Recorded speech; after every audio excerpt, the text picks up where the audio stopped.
ရိုနယ်ဒိုဖရီကစ်ပေးကန်ခွင့်ပြုခဲ့တဲ့တဦးရဲသောကစားသမားဒီကစားသမားကခရစ္စတီယာနိုရိုနယ်ဒိုဖရီကစ်ကန်ခွင့်ပြုခဲ့တဲ့တဦးရဲသောကစားသမားဖြစ်ပါတယ်ဒီဧရိယာမှာရိုနယ်ဒိုကအမြဲတမ်းအရန်ကိုအတွက်ကိုပဲကြီးတက်သူဖြစ်ပါတယ်သူကစားမဘဝအစားကလေးကပဲအနီးဝေးမရွေးဖရီကစ်အားလုံးကိုသူပဲကန်ခဲ့တာပါ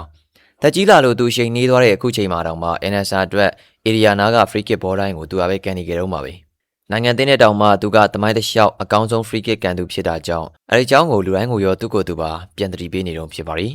မန်ချက်စတာယူနိုက်တက်ရီယယ်မက်ဒရစ်နဲ့ဂျူဗင်တက်တို့မှာခရစ္စတီယာနိုကအမြဲတမ်းနံပါတ်1ဖရီကစ်ကန်နေသူဖြစ်ပါတယ်မန်ချက်စတာမှာတော့သူ့ရဲ့အောင်မြင်မှုနှုန်းအမြင့်ဆုံးဖြစ်ခဲ့ပါတယ်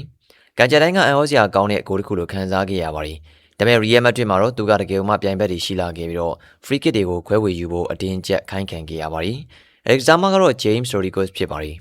ကိုလံဘီယာသားကအရန်ကောင်းလွန်းတာကြောင့်ညာဘက်ချမ်းကဖရီကစ်ဘောအားလုံးကိုသူယူခဲ့ပြီးတော့ရိုနယ်ဒိုကတော့ဘယ်ဘက်ကကန်ခဲ့တာဖြစ်ပါတယ်တကားလီမှာခရစ္စတီယာနိုကသူ့ဘက်ပိုရောက်တယ်ဆိုတော့လိန်ညာကရိုဒီဂိုကန်ခွင့်မပေးဖို့ညှင်းဆန်ခဲ့ပူပါတယ်မှန်တရားမဟုတ်ဘူးဆိုတာလူတိုင်းသိနေခဲ့